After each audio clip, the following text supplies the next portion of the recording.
Basilic,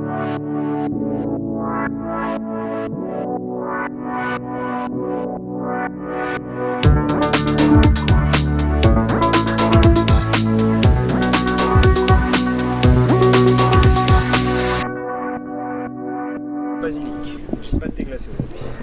C'est pas mal, c'est très peu sucré, bien rafraîchissant aussi. Moi je vais prendre un chai donc. Ok. Moi je vais prendre un chai donc. Un chai Et moi, citron basilic. Citron basilic, un chai. Et une crêpe au sucre s'il vous plaît. Oh non. Je peux te le faire. D'accord. Chef. Vous avez des pâtisseries maison? Ah, c'est toi à l'intérieur, il faut aller voir. Bon, je vais aller voir alors. Hop, voilà. Merci. Merci beaucoup. Oh là là, ça sent bon. Des clous de girofle, j'aime bien cette odeur. Comment on va faire pour se voir si je retourne à Paris? Tu vas à Paris, Ok. une fois par an. Moins. Toi, tu vas à Paris une fois par an?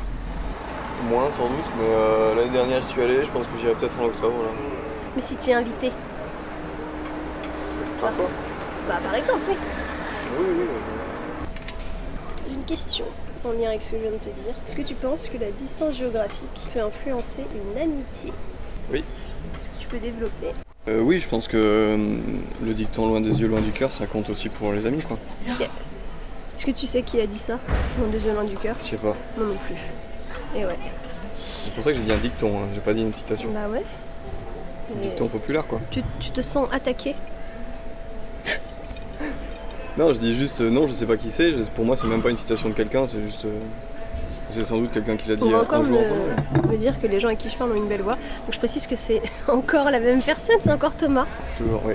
Bonjour. Voilà. Alors tu dis que oui, ça peut loin des yeux, loin Oui, du oui, cœur. parce que en fait, le truc, c'est quand tu vois régulièrement quelqu'un, bah, il est témoin de tes changements, Ouais. je pense. Et quand tu vois plus trop les gens, bah, tu les vois plus trop changer. Et quand tu les retrouves, soit tu es toujours ami pareil, et c'est trop bien à ce moment-là, mais c'est toujours une petite surprise, je trouve. Tu sais, de se rendre compte à quel point on s'entend bien avec la personne quand on revoit. Il y a un peu une sorte d'effacement de la complicité, quoi, avec la distance. La distance et le temps. Parce que si t'es loin pendant 2 jours, bon, ça va pas changer grand-chose. T'as des exemples de ce que tu dis? Ouais, la plupart de mes potes sont loin. Ils sont blancs. Loin. Ils sont loin, pardon, c'est ton accent. De loin à blanc, quand même. Bah oui, mais il y a une voiture qui est passée en même temps. Donc la plupart de tes potes sont loin. La plupart de mes potes sont actuellement à 2h30 de voiture. Voiture. Ok. Mais j'ai des potes aussi à Paris. À Paris? Et j'avais François Clouzet. en Égypte. Mais vous vivez ensemble maintenant? Maintenant, on revit ensemble. On avait vécu ensemble Combien de temps en Égypte? 2 ans. Ok. Je suis allé le voir 3 fois. Ce qui en fait la personne étant allée loin que j'ai le plus revu. Parce qu'à Paris, j'y vais. Mec, Ouais, bah oui, oui. Et à Paris, ouais, tu? À Paris, j'y vais une fois par an, quoi. Une fois tous les 2 ans. J'ai des potes à Paris que je revois de temps en temps, mais voilà. Ok. Mais oui, la distance, ça joue sur l'amitié.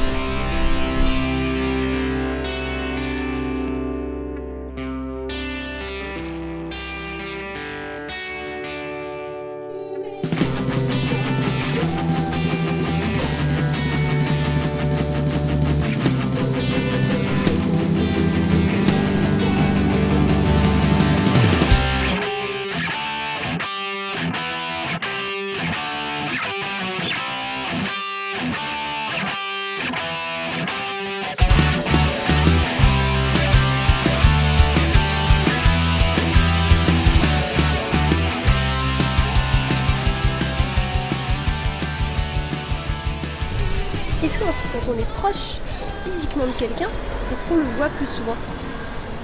Bah alors, pour le coup, pour François Clouzette, oui. Oui. On le voit. C'est mon coloc. Oui.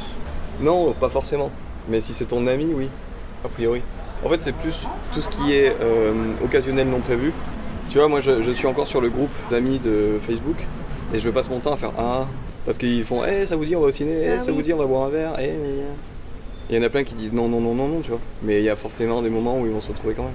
Moi, il y a certains de mes amis, depuis que j'ai déménagé, que j'ai l'impression d'avoir plus vu, parce que justement, en région parisienne, parfois, il suffit d'être pas très loin pour que ce soit considéré comme très loin. Ouais. Et là, quand ils viennent au minimum 2 jours. Et on passe du quality time. On a le temps, on peut faire un petit déj tranquille, une journée. Ben voilà, on peut avoir Prendre du le temps temps, en perdu. fait. Ouais, prendre le temps. Et au final, je pense qu'on se voit plus que si on fait un resto par an. Dans mes amis en tout cas. Ouais, mais moi, pour le coup, j'ai jamais eu trop ce problème région parisienne. C'est-à-dire que j'étais à Toulouse, quoi, donc la ville, tu la traverses en 1 heure à pied, quoi. Ouais. Donc, Mais personne n'habite dans la périphérie? Les villes en hack là? j'en avais quelques-uns, mais des villes en hack. Genre Pibrac? Ouais, Castanet. Ouais, ça c'est Ça pas fait pas un un hack. rack, mais j'avais pas d'exemple en D'accord. rack. Un peu, mais plus maintenant, et maintenant que je suis parti, je le sens pas, quoi. Quand on avait la vingtaine, on était tous plus ou moins proches du centre-ville. Et c'est petit à petit qu'on s'éloigne un peu loin, mais... Et mes potes qui étaient loin, qui sont partis de Toulouse, en fait c'est à peu près au même moment que je suis parti d'Oloron, donc quand je passais par Toulouse et que j'allais ailleurs, je passais les voir aussi. En tout cas, ce qui est sûr, c'est que moi j'ai des potes qui habitent loin de moi, que je vois plus souvent, enfin plus maintenant, mais quand j'étais en région parisienne, des gens qui habitaient plus loin, que je voyais plus souvent que des gens qui habitaient peut-être juste à 1 heure ou 1 heure et demie. C'est la distance suffisamment chiante pour qu'il faille. Mais pour moi, 1 heure c'est loin. Il faille prévoir une journée. 1 heure c'est loin, ouais, en voiture. En voiture, en train, en truc, c'est juste dans une journée, c'est ton activité, c'est d'aller voir machin. Ouais. C'est pas, on va boire un verre, oui, non. Est-ce que tu crois qu'on peut maintenir des liens solides malgré les contres? Oui, je pense. Et c'est pas forcément lié au fait de prendre des nouvelles souvent ou de parler souvent par d'autres moyens. S'envoyer des lettres ou des cartes postales ou des nouvelles, parce que moi je suis quelqu'un qui donne très peu de nouvelles, qui en demande très peu aussi. Et il y a un moment où je vais retrouver les gens, ouais, c'est comme ça. Elle fait des têtes. Je bois mon thé. Ouais. Et du coup, non, quand je retrouve les gens, moi je suis toujours agréablement surpris de la qualité de la complicité qui est conservée, quoi. Peut-être que genre en prenant pas de nouvelles, les liens se désunissent un peu, délitent un peu, bien. Ouais. Mais quand on se revoit, on se rend compte qu'en fait ils étaient solides, ils sont restés solides, quoi. On peut avoir l'impression qu'on se perd de vue et en fait on se revoit. Moi c'est beaucoup ça mes amitiés de longue distance. Je crois que c'est pas possible avec tout le monde, mais moi j'ai certains de mes amis, genre, je pense à un en particulier, qui habite maintenant, où est-ce que c'est, vers les Sables d'Olonne là. Mais lui, franchement, ces dernières années on s'est pas beaucoup vu, mais déjà quand on se voit c'est toujours hyper fort, il nous arrive des trucs, de vraies choses à vivre. Il a exactement le comportement qu'aurait genre un meilleur ami dont tu serais la seule amie et pourtant on va pas se donner de nouvelles pendant 6 mois. Parfois on l'a fait pendant plusieurs années. Et ça c'est assez incroyable. Parce que lui, donc il a ce don-là, ce qui fait que je sais que même si un jour on se parle pas pendant 4 ans, je vais pas me dire oh on n'est plus amis, je sais. François Clouzette, quand il était en Égypte, on se parlait pas. Ouais mais maintenant. Maintenant on se parle un peu, ouais, on est un peu obligé. Mais là tu vois il est pas. Du café. Là il est pas là depuis 10 jours, il est en déplacement. Voilà des Espagnols, il parle. Ah, Ils vont à l'intérieur. je crois que c'est pas de l'Espagne, enfin c'est pas du Castillan, je pense que si. Peut-être. J'ai Bref. entendu Mano. Mano, Je crois. peut-être qu'il est fan du rappeur français. J'y ai pensé. Hein? Je disais quoi? Tac tac. Je disais, oui, bah là il est parti depuis 10 jours, on s'est pas parlé quoi. Je lui ai demandé comment je fais pour facturer machin Ouais. et est-ce que tu rentres le mardi quoi. En 10 jours. Il t'a pas répondu. Si, il m'a répondu. Si, je lui ai demandé si des gens pouvaient dormir dans son lit, il a dit oui. Ok. Tout à l'heure, t'as dit on peut communiquer et t'as dit t'as enchaîné par carte postale et lettres. Bon, d'accord. Mais qu'est-ce que tu penses? Est-ce que tu penses qu'une nouvelle technologie, ça permet de faciliter les amitiés à distance? Est-ce que ça permet de les faciliter En fait, je pense que ça permet de maintenir même les amitiés les moins fortes, quoi.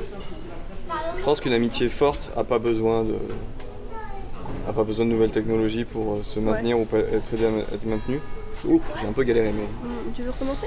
Et je pense par contre qu'il y a des amitiés moins fortes qui n'auraient pas survécu à l'absence de lettres, quoi. Tu sais, t'envoies une lettre, t'envoies une deuxième lettre, troisième, Et que quatrième, personne répond, tu veux dire? et au bout d'un moment, il y en a un des deux Parce qui qu'au bout de répond 4 plus. lettres, il faut arrêter d'écrire, monsieur. Hein. Si personne ne vous je veux répond... dire, attends, un échange, Ah, d'accord, une lettre, une autre lettre en échange, Oui, une autre lettre ouais. en échange, puis ça se prend un peu plus de temps et au bout d'un moment, il y en a des deux qui répondent plus et puis bon, bah, Voilà quoi. Marcelo Bravo, Marque Torri, Zumo aukeratzeko. Marque. Tiens, c'est pas des Castillans. Je comprends rien, c'est du basque espagnol peut-être, non? Je pense que c'est soit du basque, soit du catalan. Du coup, oui, c'est utile, mais pas pour les amitiés les plus fortes. Je pense qu'elles se passent de nouvelles technologies. Oui, mais ma grand-mère, Oui. figure-toi, que tous ces petits-enfants sont loin d'elle, géographiquement. Et mon cousin a eu la très bonne idée de d'inscrire à une application qui nous permet en fait de télécharger des photos de notre quotidien. Et tous les mois, elle reçoit une gazette imprimée avec nos aventures, un peu comme un Facebook papier, privé. Et ça a vraiment aidé à maintenir parce qu'on a beau lui téléphoner et lui écrire des lettres. D'ailleurs, il faut que je lui écrive. Et au téléphone, avec personne âgée, qui n'entend pas très bien forcément, tu peux pas lui raconter tout plein de nuances de ta vie parce que ça va vite la saouler et la communication n'est pas évidente. Donc certes, c'est pas une amie, c'est ma grand-mère, mais je trouve que ça a facilité, ça a permis quelque chose qui n'aurait pas pu être avant. Il y a des gens qui publient rarement de choses sur les réseaux sociaux, mais qui suivent vachement ce que les autres font. Ouais.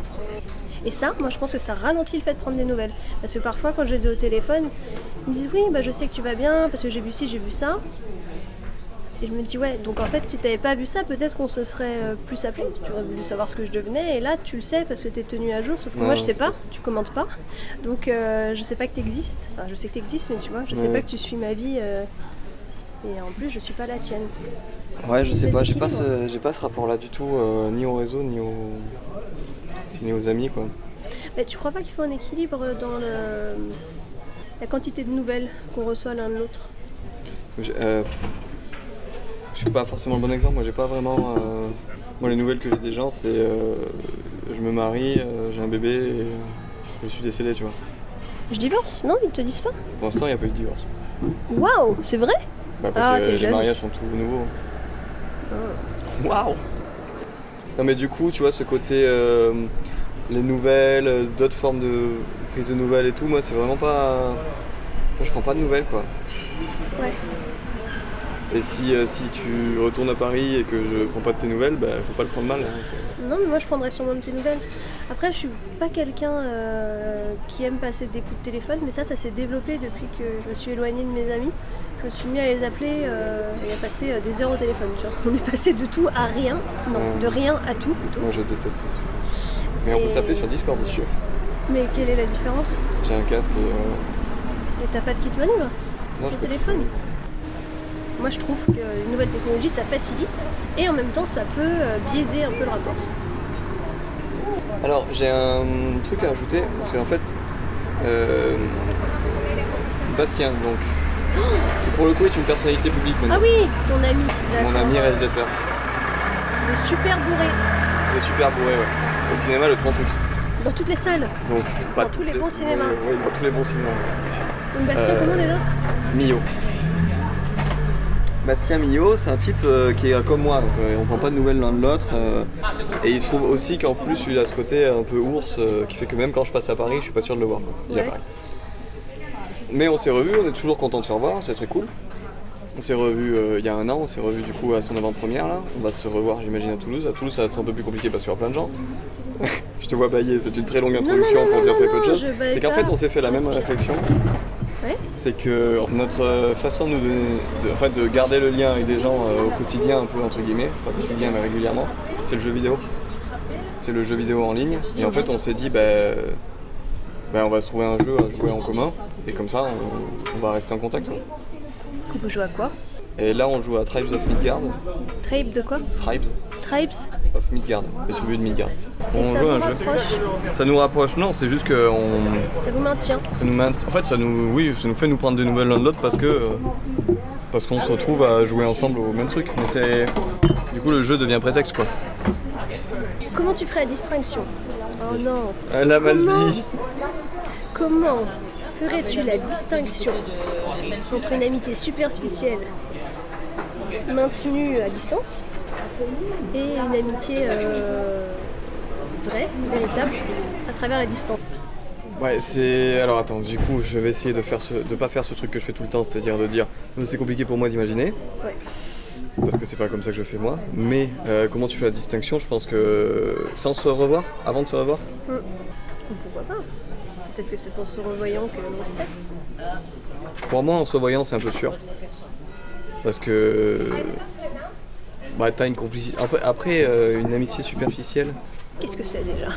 Ouais, c'est ça. Un pote?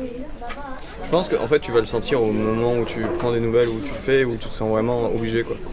Genre moi quand je vais prendre des nouvelles de quelqu'un, c'est un effort pour moi parce que ça me saoule, genre d'appeler, tu vois, genre si je dois appeler. C'est un effort pour moi d'appeler. Mais une fois que j'ai la personne au téléphone, je suis content, tu vois.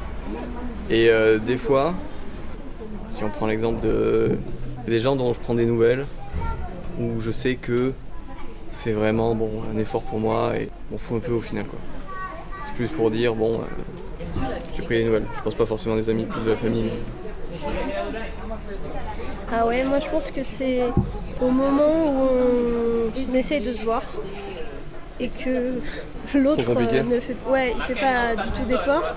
C'est là où tu te dis ah ouais, donc en fait c'est une amitié qui fonctionne très bien à distance, mais uniquement peut-être. Ouais. Mais après ça veut pas forcément dire qu'elle est superficielle. Parce que tu peux avoir une vraie amitié à distance qui n'est pas une amitié en proche. Tu vois, en réel. Qui serait que virtuel? Que virtuel ou essentiellement virtuel, quoi. Bah ça dépend si tu as déjà rencontré la personne, je pense, et juste elle s'est éloignée, ou si c'est une amitié qui... Après il y a des gens qui disent être très amis parce qu'ils jouent justement aux jeux vidéo ensemble tous les jours. Ouais, j'ai des potes comme ça, je l'ai jamais vu. Parfois quand on se rencontre ça le fait pas après. C'est possible, ouais. Et parfois si, donc... Je sais pas, moi ça m'est jamais arrivé d'avoir une amitié... Enfin au bout d'un moment j'ai besoin de rencontrer les gens. Alors que moi, mais pas du tout, quoi. C'est vrai? Ah bah non. J'ai besoin... Il y a trop d'infos que je prends hors la façon d'écrire. Ouais, mais j'ai pas besoin d'infos. C'est rigolo que tu mettes l'accent sur les infos à prendre. C'est le côté autiste. T'as besoin de savoir des choses sur les gens pour être ami avec eux? J'ai besoin de... Et de vérifier des trucs de faire toi-même. confiance en fait. J'ai besoin de savoir déjà s'ils sont bien... la personne qui me décrivent. Et pas un vieil homme de 80 ans qui se ferait passer pour une jeune fille de 30 ans, ça me déplairait ça par contre. Si c'est ton ami quand même, que tu le vois Non, ça me jamais. déplairait que tout soit construit sur un mensonge. Oui, mais si tu le sais jamais et que c'est un mensonge. Bah justement, Tu veux c'est pas savoir. quelque chose que... Ouais voilà. Mais moi j'envisage même pas ça. Après je suis un mec et j'ai Mais moins de... peut-être que ça joue. Je n'arrête pas de Ouais, mettre des petites gouttes sur mon petit t-shirt. Peut-être que ça joue parce que... Attends, on est sur un gros diesel. Peut-être que ça joue parce que ça t'est jamais arrivé d'avoir une femme... Non. Attends, si. Une femme qui se faisait passer pour un mec pour en fait t'approcher. Non. Voilà, et ça paraît probable, mais... En termes de probabilité, tu vois. Ça t'est déjà arrivé toi? Ouais, bien sûr. Des mecs qui se font passer pour des meufs pour À t'approcher? l'époque de Caramel... Putain. Et ouais, à l'époque de Caramel, ou même MSN, je crois qu'on pouvait, j'arrive pas du tout à me souvenir d'MSN, j'y ai passé du temps, je crois qu'on pouvait parler à des gens qui n'étaient pas ton ami, qui avaient des espèces de chat, non?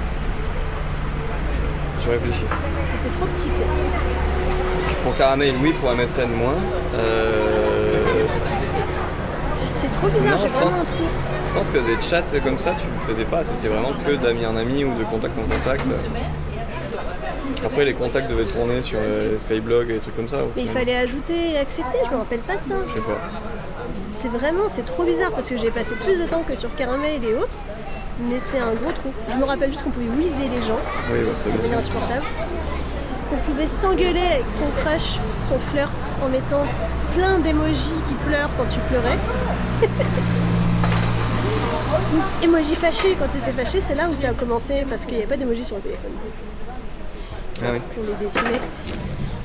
Mais sinon, je me rappelle pas de ça. Et par contre, oui, voilà, tu pouvais te faire passer pour quelqu'un d'autre. Dans mes patients, je vais anonymiser complètement cette histoire en te disant juste un extrait, mais j'ai des patients ados avec Snapchat qui se font passer pour des filles pour rapprocher des filles. Pas le Ce contraire. qui n'est pas forcément une bonne idée. Non, pas du tout, c'est une très mauvaise idée. Surtout que eux, leur but, c'est de les rencontrer dans la vie. Mais écoute, sinon ils seraient pas mes patients s'ils n'avaient Oui. aucune problématique sociale. Mes patients, je déteste. Voilà, c'est mes patients. Mes petits boubous, quoi.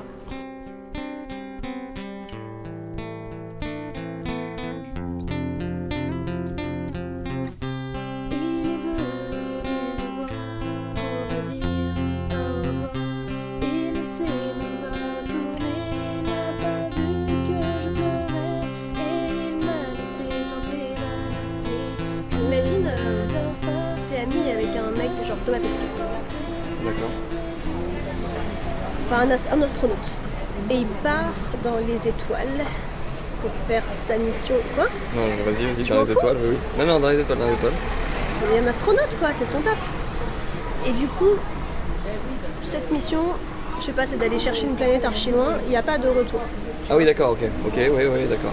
Est-ce que vous êtes toujours amis? Vous pouvez plus communiquer, vous allez jamais vous revoir. Bah oui. Quelqu'un qui est décédé, tu es toujours ami avec? Oui, quand j'en parlerai, ce serait mon ami, nanana. Ouais, mais ce serait j'avais un ami. Non, ce serait... Oui, ce serait j'avais mon ami, Mais mais... du coup, si le mec, tu peux plus le voir, tu pourras plus jamais le voir, mais il est toujours vivant. C'est quoi la différence? Mais pour moi, il n'y en a pas tellement, mais pour moi, c'est un ami, quoi. Qu'il soit là ou pas là, imaginons qu'il ressuscite ou qu'il y ait un retour finalement, ce sera pas d'un coup pas mon ami. Le fait qu'il soit parti loin sans retour, de façon définitive, ça veut pas dire que ça va pas annuler mon amitié, quoi. Ok. Tu vois, genre si dans les journaux ça parle de lui, machin, il doit avoir atteint la ceinture d'Orion ou je sais pas quoi, je fais ah, mon ami il a la ceinture d'Orion. Ouais, ça serait classe dans la ceinture d'Orion. Ouais. Parce que j'aime bien cette constellation. Mais, Ouais, puis il y a des trucs à voir. bah ouais. Mais en fait, est-ce que les amis, du coup, c'est un peu comme des étoiles? Genre, tu les vois pas toujours, mais elles sont tout le temps là. Oui. Du coup, oui, je pense que les amis, c'est des gens, les vrais amis, et pas les amitiés superficielles ou quoi que ce soit, mais les vrais amis, c'est des gens que t'as pas besoin de voir, t'as pas besoin d'être maintenu au contact, t'as pas besoin de savoir où ils sont, ce qu'ils font. Au fond, tu sais qu'ils sont là et qu'ils seront toujours là pour toi quelque part, quoi, et que t'es toujours là pour eux. Si l'amitié est réciproque. Je pars du principe que l'amitié est réciproque. Tu sais, ce truc de jamais prendre de nouvelles, je sais pas si ça change pas quand t'as perdu quelqu'un un jour. Ça, peut-être. Où tu te dis, putain, j'étais persuadée que j'avais le temps et qu'on pourrait se voir, puis pouf, pas trop en fait. Devrais me faire enfermer.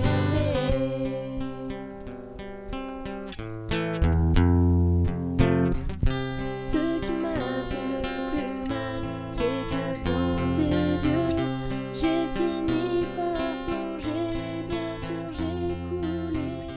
Tu ne m'as même pas réussi. Blitz. Bon, ce petit blitz. Oui, un blitz philo. Donc le concept, je te pose des questions complexes et tu réponds rapidement. Les consignes sont claires, madame. On est sur le thème donc de l'amitié et la distance géographique. Tu es prêt? Oui. Peut-il y avoir un lien entre la volonté de maintenir une amitié à distance et le niveau de détermination pour surmonter les obstacles? En fait, c'est le côté peut-il y avoir un lien, bah, ça m'encourage à dire oui, et du coup, quel type de lien entre le fait de maintenir une amitié et la détermination à dépasser les obstacles? Ouais. Je sais pas si c'est lié, si c'est la même chose dans le cerveau, parce que je ne vois pas la distance géographique comme un obstacle en ce qui me concerne. Ok.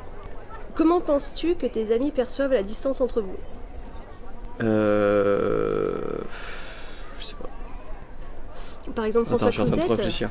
François Oui. Clouzette, Oui. quand vous étiez à distance. Oui. Comment penses-tu qu'il percevait la distance entre vous?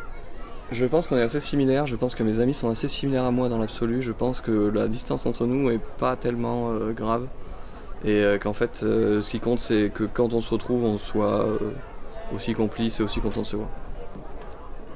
Tu préfères avoir peu d'amis proches géographiquement ou de nombreux amis éloignés?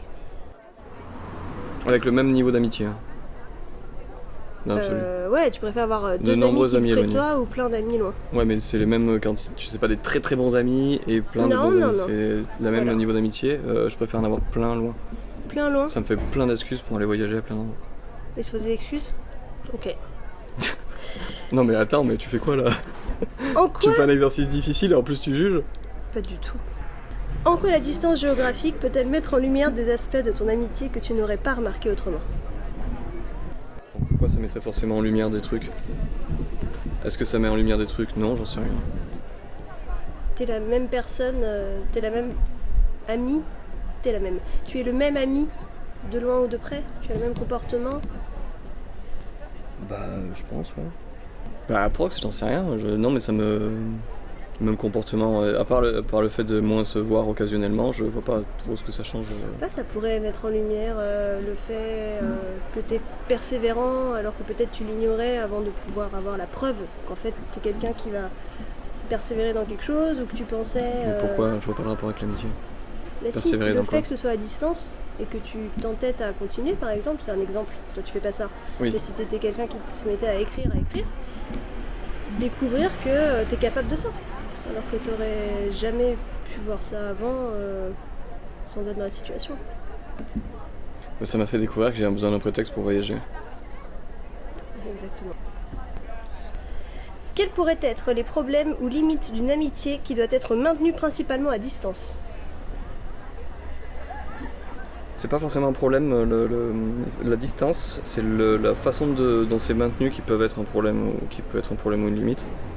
Et c'est le problème ou la limite, c'est quand ça devient un maintien artificiel parce que c'est comme ça qu'on doit faire, parce qu'on est amis.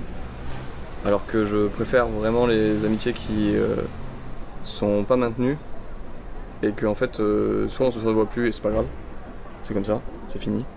Soit on se revoit et on est re-amis, on se rend à nouveau compte. Je veux pas me forcer à maintenir quoi. Dernière question.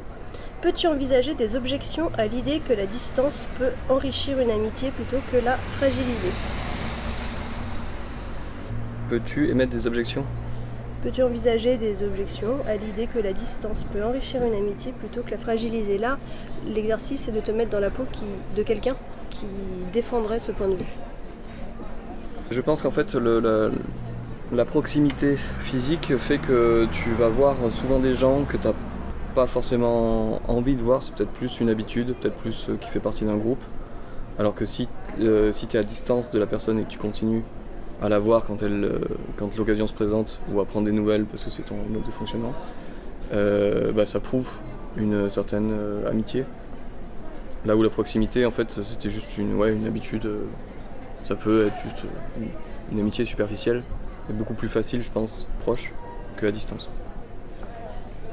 Ok. Déjà, bravo, le beat s'est terminé. On peut de nouveau réfléchir. Voilà. Donc tout à l'heure tu disais que la distance c'était pas du tout une limite et que même, plutôt rencontrer quelqu'un n'était pas du tout déterminant dans une amitié. Tu pouvais être ami à distance Oui. sans problème. Et que tu n'avais pas besoin, tu disais t'as besoin de vérifier des trucs en parlant de mon point de vue. En fait, tu penses que tu peux avoir une amitié aussi forte de quelqu'un que tu n'as jamais rencontré et avec qui tu n'as jamais vécu de choses physiques que l'inverse? Aussi fort, je sais pas, parce que est-ce que c'est. Je sais pas, c'est difficile à doser ce qu'on va appeler la force d'une amitié. Je pense que non. Je pense que mine de rien, le fait de vivre physiquement des trucs ensemble, c'est quand même très important quoi. En termes de force.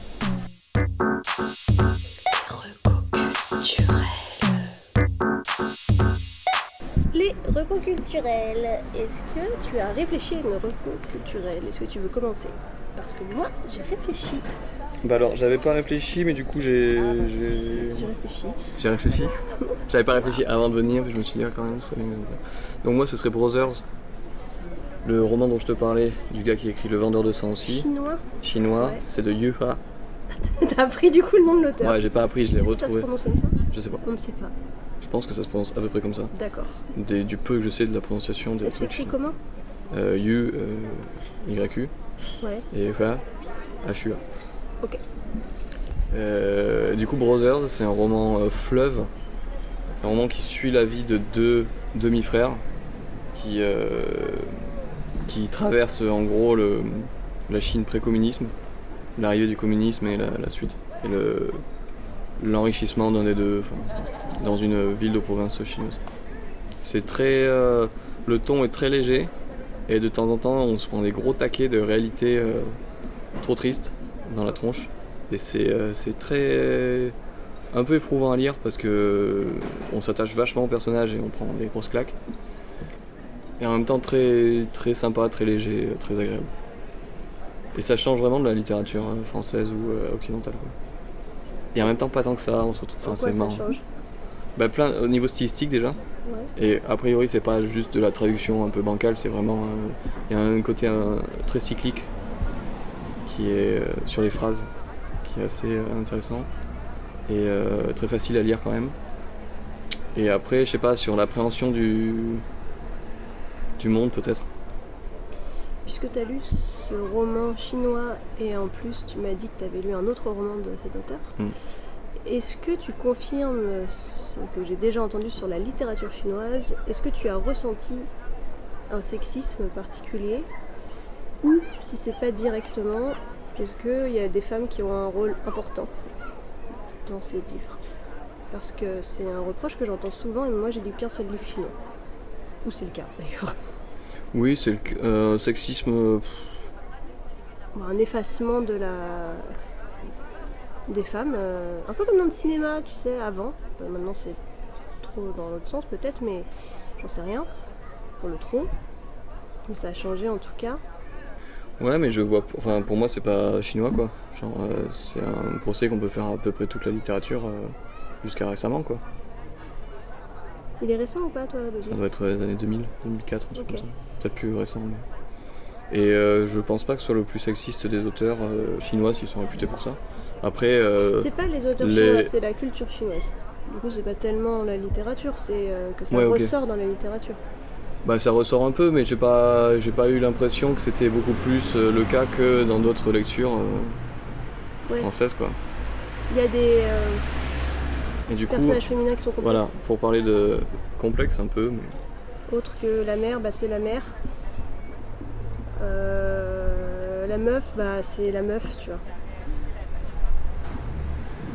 La femme. bah c'est alors le truc c'est que tous les personnages sont plus ou moins caricaturaux, pas caricaturaux, mais sont un peu cantonnés à leur rôle. C'est genre Trop raciste. Fang le forgeron, Ils Yang sont l'arracheur de cantonnés. dents. Ah. Putain. Tu vois, mais c'est genre. Forge de forgeron. Fang le forgeron, Ah, Fang. Yang l'arracheur de dents, c'est de mémoire, donc c'est sans doute pas ça. Les personnages principaux c'est deux frères. Le père a un statut assez important. La mère aussi, mais bon, c'est le père et la mère. Dans le vendeur de sang, c'est pareil, c'est plutôt des personnages masculins quand même qui ont de l'importance. Ok. Le vendeur de sang, qui est donc l'autre Roman de ce- qui est un roman avant Brothers. Ok. Merci pour cette précision qui me servira maintenant à juger toute la littérature Bah, c'est ça, chinoise. j'ai lu deux romans du même auteur, donc Ouais, j'ai du mal à juger super. la littérature chinoise. Moi, j'ai pas de problème. Et je veux dire, Je en fait, je plaisante. pensais à Camus, Qui... qui est quand même plutôt un progressiste, et si tu prends Camus, c'est des personnages masculins, quoi. La littérature, c'est des personnages masculins à trois quarts du temps, Attends, quoi. c'est pas les années 2000 Camus, peut-être que Non, Camus c'est pas en les années 2000, 2000. il aurait fait quelque chose de différent. Peut-être pas. Tu vois, si c'était progressiste à l'époque. On peut imaginer que c'était un mec progressiste. Ouais. J'ai pensé à quelque chose de bien plus léger. Donc c'est un roman graphique de Aude Picot qui s'appelle Transat. Et c'est pas du tout une nouveauté, sorti en 2009. Je l'avais lu il y a un moment et ça m'est revenu en tête. C'est son histoire, hein, d'une nana qui va sur la trentaine et qui pète un peu un plomb. elle vit à Paris et elle décide de partir non pas sur un transat, mais transatlantique, quoi, transat ou transatlantique. Et donc elle y connaît rien, et c'est sa vie sur le bateau, c'est dessiné, c'est des dessins, oui. Mais du coup, elle va travailler en tant que docker, quoi, en gros. Ouais, en tant ouais, que elle marine. part, Marin. mousse. Marine. Mais un mousse qui sait rien faire, quoi, qui apprend tout, mi-documentaire, je participe. Elle va à la recherche de quelque chose, quoi. D'un point de vue... Elle espère que c'est l'Atlantique, parce que... Ouais, non mais je voulais dire d'un point de vue... Ah, philosophique. Voilà. Ou spirituel, si tu veux. Et c'est dessiné, donc, je sais pas, au feutre, ou... Enfin, c'est en noir et blanc, des dessins assez simplistes, et il y a pourtant des planches magnifiques, notamment sur l'océan, la nuit. Donc imagine dessiner l'océan la nuit avec un feutre, et réussir à faire ressortir un mouvement et une émotion, c'est pas évident. Et c'est très réussi, j'ai beaucoup aimé. Ça peut être pris d'un point de vue métaphorique, mais elle l'a vraiment fait. Donc voilà, je recommande cet ouvrage. Qui est aux éditions Shampoing, chez Delcourt, voilà. Ah, c'est la collection Shampoing. Collection Shampoing des éditions Delcourt. Et c'est un petit bouquin qui fait moins de 200 pages. Voilà. Ok. Est-ce que tu as une autre reco ou... Toujours... non. J'allais dire toujours bourré. Encore bourré. Non, super bourré. Super bourré. Toujours, encore, super. Ok. Le 30 août au cinéma. Ah ouais, d'accord. Ouais, j'en profite. Oui, mais c'est les copains. Hein. Les copains. Non, je vais peut-être recommander Baldur's Gate 3 à terme. Quel jeu? Baldur's Gate 3. Ok. Mais tu Mais, ne sais pas. Pour l'instant, j'y ai joué que 2-3 heures.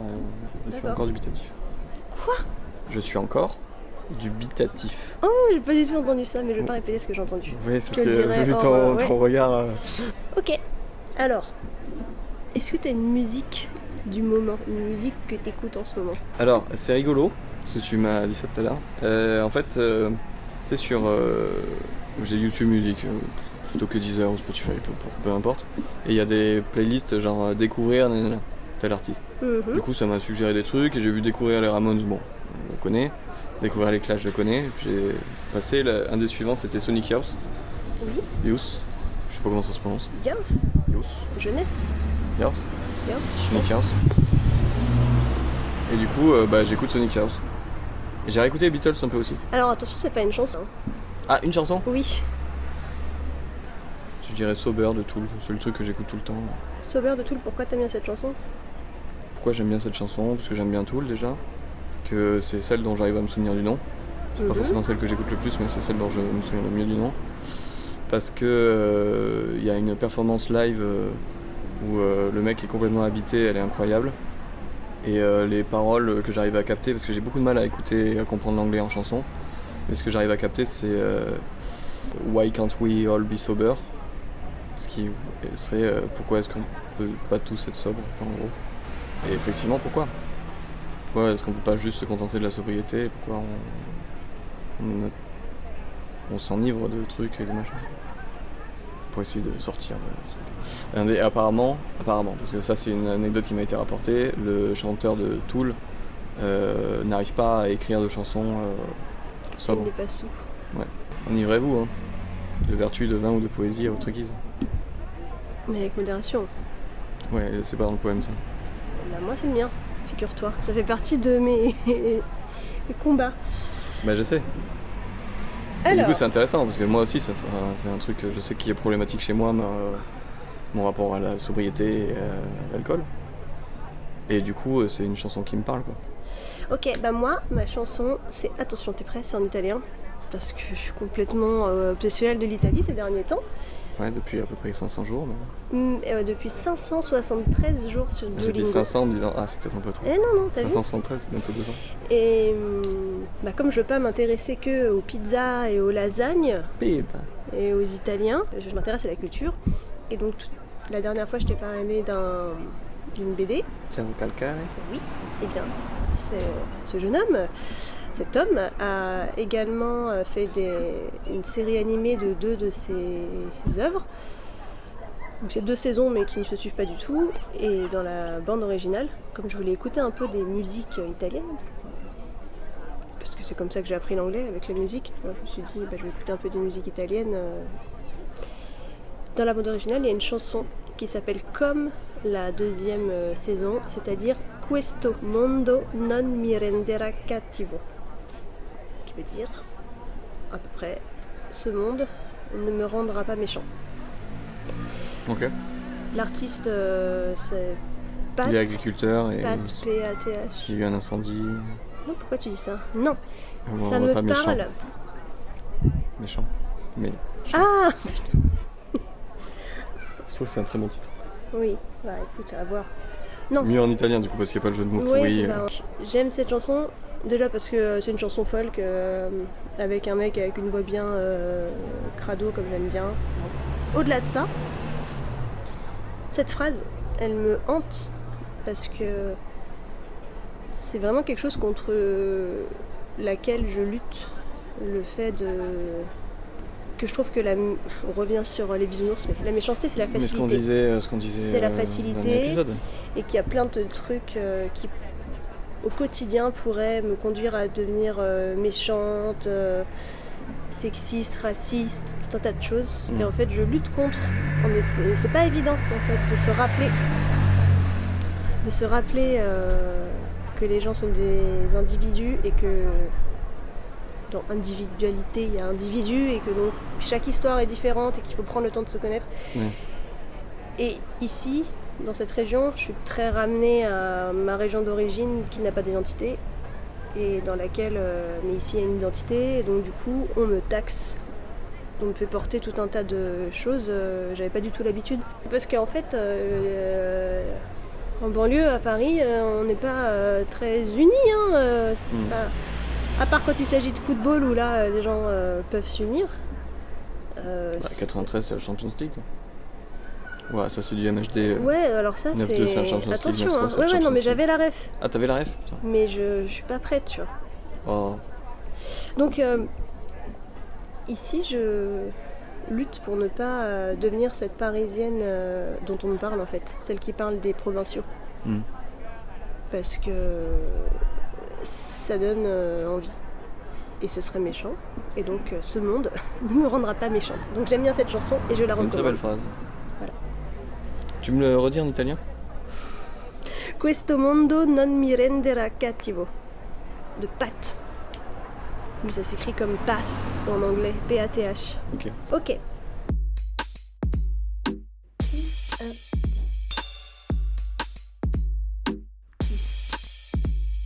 Alors maintenant je vais te dire deux phrases philo. Ça s'arrête jamais. Non, c'est la dernière rubrique. Ah, ça va. Donc qui a dit? Donc je te dis deux phrases philo avec trois auteurs. Tu me dis à ton avis qui a dit. Ok. Tu le fais sans auteur au début? Tu préfères essayer? Je vais essayer sans D'accord. auteur. L'amitié est une âme en deux corps. Ouais, j'arriverai pas. Ok. Est-ce Montaigne que... Non. Est-ce que c'est Hanouna, Pline l'Ancien ou Aristote? Aristote. Ouais. Le truc des deux corps, c'est un peu J'aurais son pu, délire. j'aurais pu le trouver en plus. Ouais, c'est ça. Ok. Si, j'aurais pu le trouver. Enfin, je veux dire, j'ai vraiment étudié la philosophie Tu t'es grecque, vraiment notamment planté du coup. Socrate, Platon, Aristote. Et oui, je me suis vraiment planté, j'aurais vraiment pu y Très penser bien. pour le coup. Alors, peut-être tu vas te rattraper sur la deuxième phrase. J'ai pas pensé aux antiques, c'est con. L'amitié se fortifie au long des années et grandit de distance en distance. Pascal, Non. Est-ce que vas-y. c'est Montesquieu, Montaigne ou Guy Montagnier? Montaigne, Et non. c'est Montesquieu. Et non. C'est Et Guy oui, Montagnier. non, c'est Montesquieu. ok. Bon, bah, tu vas aller bosser. Ouais. Et bien, à plus. Ouais, à plus.